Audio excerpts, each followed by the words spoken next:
a CEO of three companies in Vietnam. I have been. Yeah. So I did a lot business with people, including furniture and real estate agent for the government, and I work for the National Academy of Public Administration.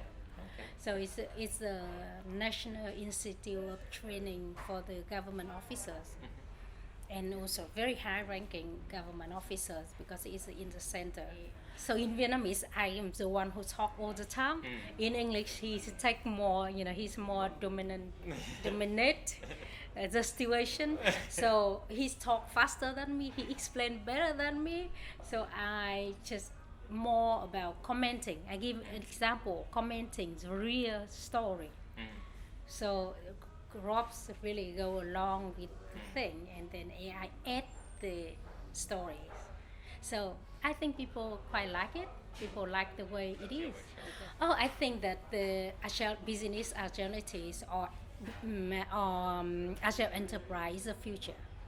It's really the future because it's the future. It's if you want to get to the future, it's the way.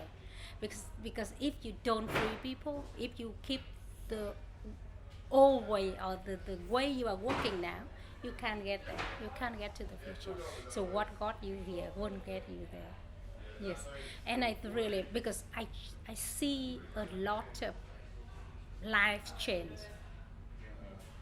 Like after 3 months, we work. We have the organizations with changing the way they manage. People just flourish. They're happy. The happiest whoever is so happy. And when we get back to the same team talking about, so now what is your pain? I said no more pain.